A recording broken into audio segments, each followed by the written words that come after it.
Good morning, preppers. Welcome to the channel. We're starting a new series as of today, medical. I've been very excited about this and I've been working on it for quite a while because there's so much information we could put into it.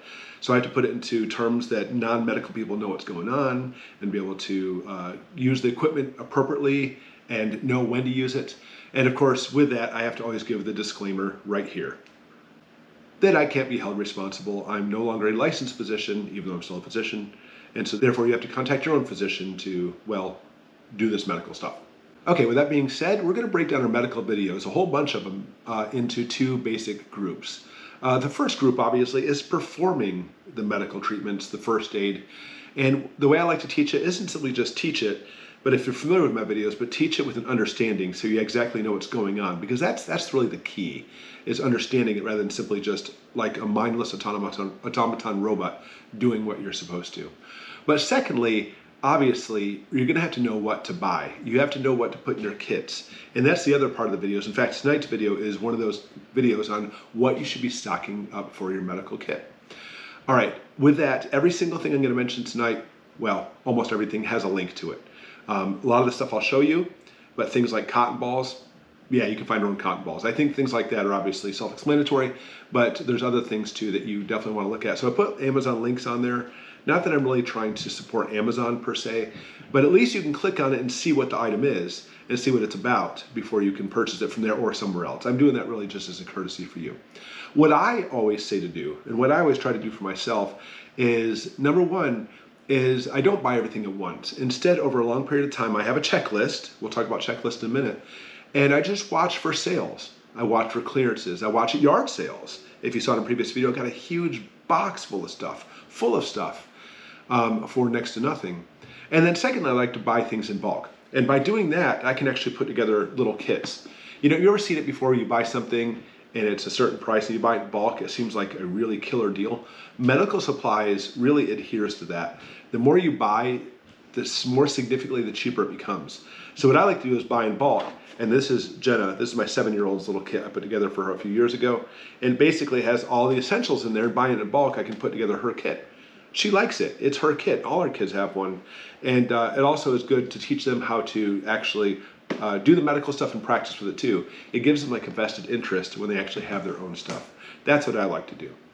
But when it comes to knowing what to buy, I have a list, checklist. I have checklists for everything for myself, but I want to make those checklists available for you. I've been really working on this. And so here is a checklist that I'm going to make available on our store on our website. You'll see that in the link below once this video is done. Just click on it. And this checklist is downloadable and printable, and it's $2. And with that, it helps fund our family, which we appreciate very much. But listen, you don't have to use the checklist. I will explain every single thing in the video tonight. The checklist just makes it easier for you. There it is. And again, it helps us out too. But don't feel like you're obligated to buy that by any means. All right, so the first list we're going to go through tonight, we actually have a bunch of different lists that we're going to be going through in future videos. I'm going to be going through just the basic supplies of what you'll want to need for a really basic medical kit. And you might be surprised at the things I put on here and some of the things that you won't see on here. For example, you won't see Band-Aids because that's not really basic first aid. That's actually bleeding management. That's an upcoming video. So you'll see some of the stuff on here, and I really suggest you pick up a lot of these items because as I teach how to use them, and as you'll need them for shit hits the fan, you'll find that it's actually invaluable. So try to get these ahead of time. But some other different things you'll see too are bleeding management, airway management, fractures and sprains, and even basic medications. And owning is different than knowing how to use it. I can't stress that enough. You can own all the medical equipment in the world, but if you don't know how to use it, it's useless. So I'm going to go through other videos to show you how to do these things. Again, tricks of the trade to help you out with that. And then of course, practice it yourself. You can't simply watch a video and you know how to do it. You need to practice, practice, practice. All right, so there's the big list. Here's a list I did for just tonight. Let's go through it. The very first thing you do see on there are examination gloves. Listen, examination gloves, on the most part, are examination gloves.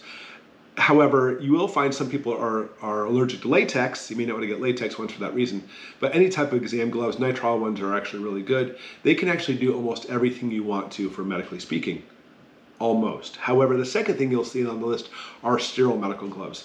And that's probably the first thing I want to point out is people don't realize there's a difference between just exam gloves and sterile exam gloves. Because if you actually have a large gaping wound, you don't want to be sticking your hands in with these. It potentially has and will have bacteria on there. However, the sterile ones are sterile. And these ones are actually, this particular set are 7.5, so that's my size. They come in sizes that fit your hand. So if you pick up some of these, and again, there's links for all these, get ones that fit your hand. It's kind of hard, isn't it, if you've never worn it before? I just know for me, for trial and error, 7.5 is the ones I want. However, of course, these ones are almost one size fits all. So you have regular exam gloves, and then make sure you have at least one set, if not a few set of sterile ones in your pack.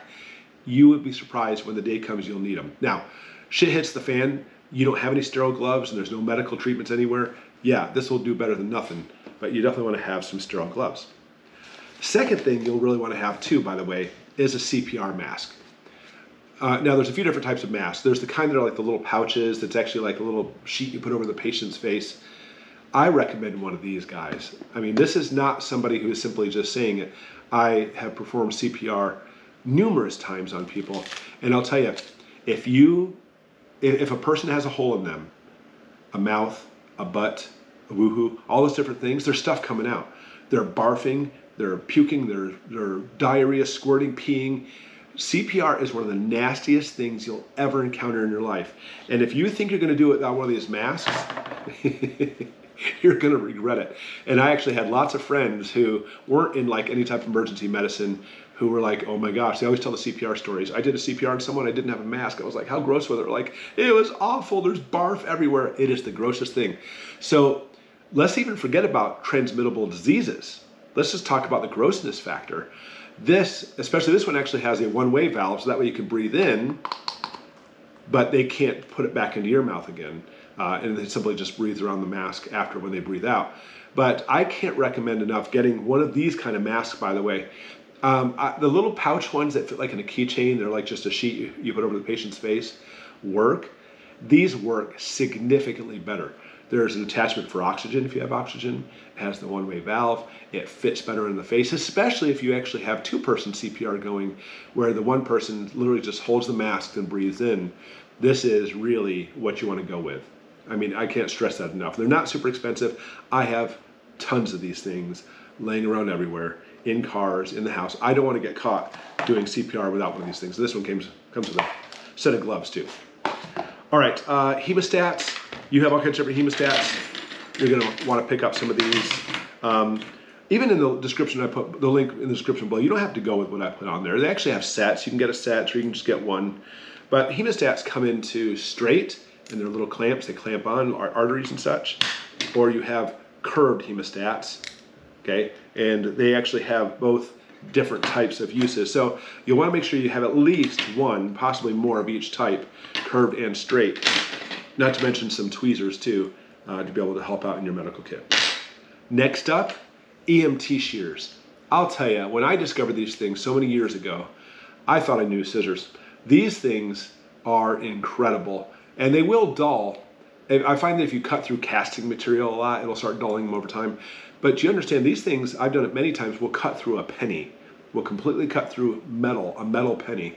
They're that sharp and that strong.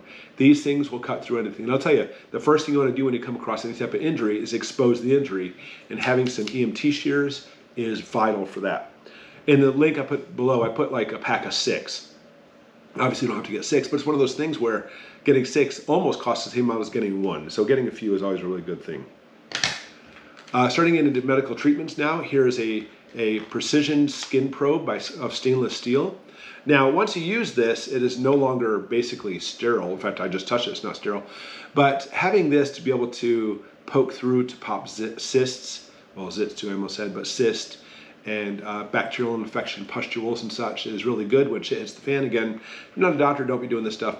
But it's easy enough to sterilize this with simply either just light it and burn it or some type of rubbing alcohol. But actually having a probe is really vital, because when you come to infection, sometimes you simply just need to pop it open and get the crap out.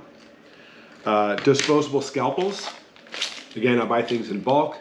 I've seen many people who use the stainless steel sterilized scalpels that you actually have to sterilize afterwards. Bad idea unless you have a sterilizer. These things are disposable. They are sterile each one, so you pop it open, use it, and then you can throw it away, single use. But you couldn't get any better than actually having these sterile ones. Again, you eventually run out, but I mean, if you want to save them, you actually will still do better than actually having the stainless steel ones. I don't recommend the stainless steel ones. Next up, we have a pen light. I don't have one in front of me. In the link below, I put one where it basically looks at pupil size. We'll talk about what that means later. You can actually use a regular flashlight, but a pen light works better in keeping the light nice and focused. Emergency blankets as well. I've shown those before. I'll put a link for the description below those too. Same thing with tongue depressors. I don't have any in front of me, but tongue depressors themselves, don't just buy a box of tongue depressors, but buy the ones that are individually wrapped. The next thing on the list are cotton-tipped applicators. In other words, fancy schmancy Q-tips. And that's why I want to point out with the tongue depressors too. Notice that these are individual wrapped, okay? Sterile. 2 cotton tip swabs per pack, and there's a whole giant box of them. And this is actually one of the deals I got at the yard sale. It's a brand new box. $2 for the whole thing. And who knows how much this whole thing costs new? Probably $10. But either way, you're gonna wanna get your tongue depressors the same way, individually wrapped and sterile. You don't wanna simply use your kids' craft sticks for that type of thing. Cotton balls as well. A contact thermometer. Now, I said the word contact. You can go old school and actually put one underneath your tongue. Here is a one for your ear. Of course, you can actually buy the extra speculum for it.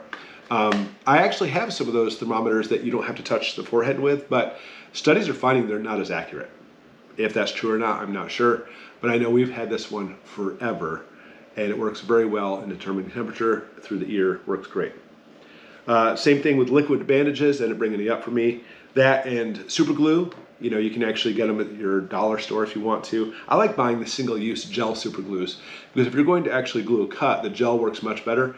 And then also the single-use, that way you can just throw it away when you're done.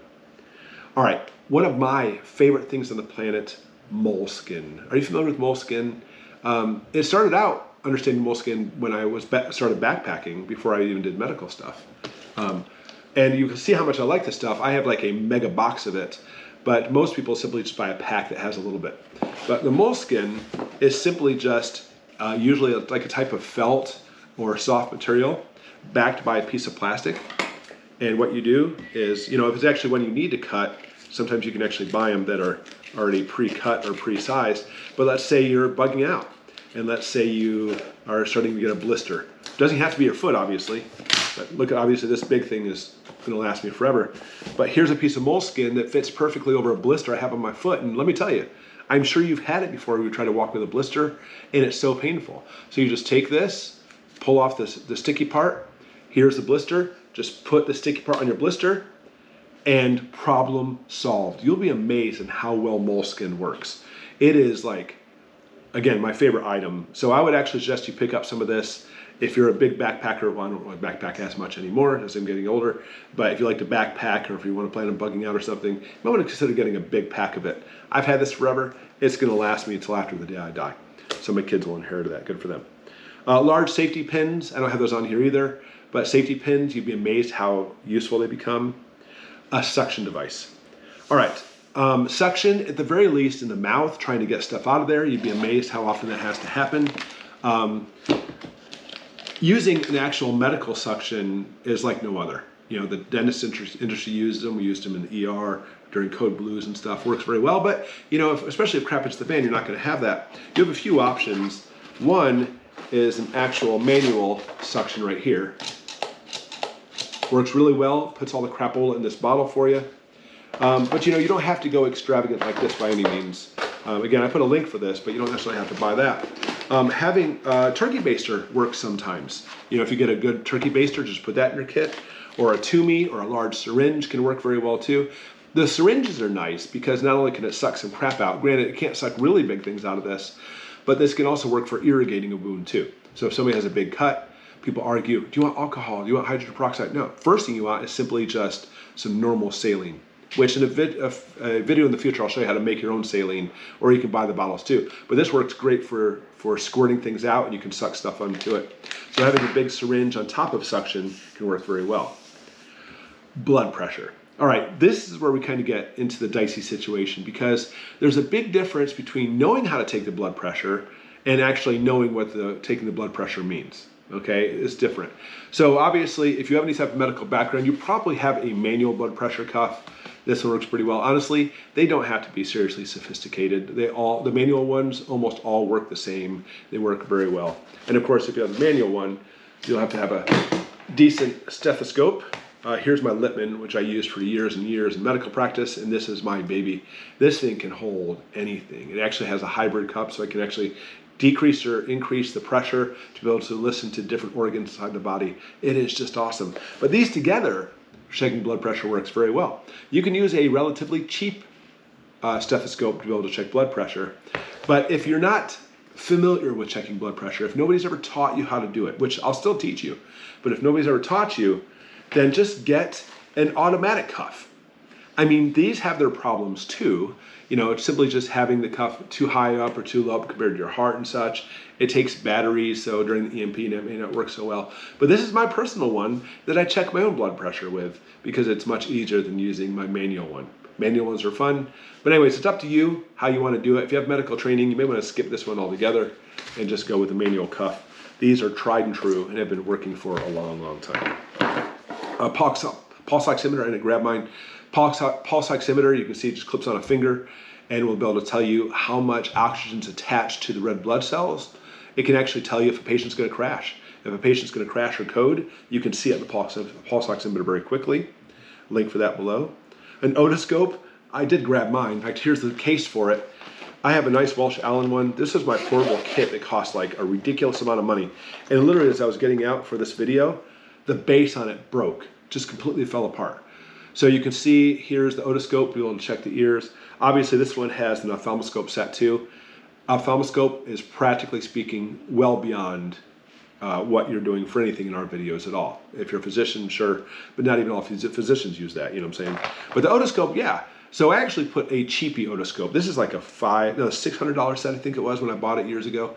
But I think I have one for less than 30 bucks that you can get on Amazon that works very well for an otoscope. Works very well to be able to check out the ear, not only checking for goopies and stuff in there, but to see if they actually have a burst eardrum. We also have a TENS unit. Are you familiar with TENS units? This is a brand new one that I haven't got to use yet. I have a few different ones. But I'll tell you, especially if crap hits the fan, if you're working outside and stuff, your muscles are really starting to get painful, or if you're actually having some kind of muscle injury, these TENS units are incredibly therapeutic, and the prices because of electronics have come down significantly on them. And you can actually get a lot of them. They're actually charged by USB. And so after a hard day of cutting wood and fighting off people trying to get your beef stew, you can use the TENS unit to help relieve your muscle aches and stuff. So I put that on here also, something good to have. I also put on here an AED. I don't have an AED. Super expensive. You know, the odds of you needing it are pretty slim, but I'll tell you, if somebody actually has some type of code blue where they crash and it's recoverable, like ventricular fibrillation or ventricular tachycardia, the AED fixes it like that. It is like life and death works that well, but they're so blasted expensive still. And you usually won't find them in your kit, but you know what? Maybe you're rich, I'm not. I put it on the kit on here in case you want to pick one up. All right, next, N95 masks. Actually, I think this is second. I think this is the last thing. N95 masks. And I want to go ahead and end up our video talking about N95 masks because the N95, and I think a lot of people start to catch on to this, the N95 simply means it's 95% effective. That's all it means. So if this happens to be a mask, let's just pretend this is a mask for dust. Let's say I'm a carpenter and it's a dust N95 mask. It's going to stop 95% of dust particles going through the mask into my lungs. Viruses are smaller than dust particles by a long shot. And so if you actually have an N95 dust mask, it may stop dust. It's not going to stop viruses. And so therefore you need a medical grade. Actually, both of these are medical grade ones. These are medical grade virus approved N95 masks. These are the big ones that basically when the scam and the pandemic went around that people were looking for everywhere trying to get. I have been prepping for decades. I actually had these in my kit long before COVID, and I actually had people say, how dare you have those? And I'm like, I bought these 10 stinking years ago. I mean, they do have a shelf life on them, but I think they're still gonna be quite fine for quite a while. And here's some other N95 masks. I actually have some pediatric ones too. This is a surgeon mask. So that way, if there's a real virus going around that's gonna kill someone, then the kids version will work very well. All right, anyway, this is not about COVID. This is about simply just prepping and viral masks and stuff. That's the whole point of this. Okay, so there's our first section we're going to look at. And we'll actually be going through some of these things and actually how to use them, like how to use a blood pressure cuff and what's really going on there. Again, I always have to be careful. I have to put my disclaimer up saying, you know what, I'm not a licensed physician anymore. So although I can't officially teach you, you can still listen to it. And if shit hits the fan, that's what you're going to want to use anyways, is understanding how this stuff works. So not only am I going to try to teach this, but I'm going to try to actually print out some little how-tos also, not print them out, put them online also, so you can actually download those later, so it actually will guide you through how to do all these things. But again, if you want to pick up the checklist, just after this video is over, click on the link, and it's only $2 to download it, and it's printable, so print off as many copies as you like. And keep it with you, especially if you're going yard sailing. You'll be amazed how much stuff you can find at yard sales that actually work well. People buy it, maybe they took an EMT class, and they aren't EMTs anymore, so they'll sell their stuff. But I have tubs full of medical stuff, and so I'm in the process of accumulating it for these different videos, which I'll show you how to use it and what it's for. And that way, again, you'll be able to actually do what you need to when the time comes, instead of be completely lost, as a lot of people are with medicine. All right, hope this video has helped so far, and I look forward to more medical videos, and I sure hope you are as well. Let's go and continue on with this next video, and we'll see you in our next preps.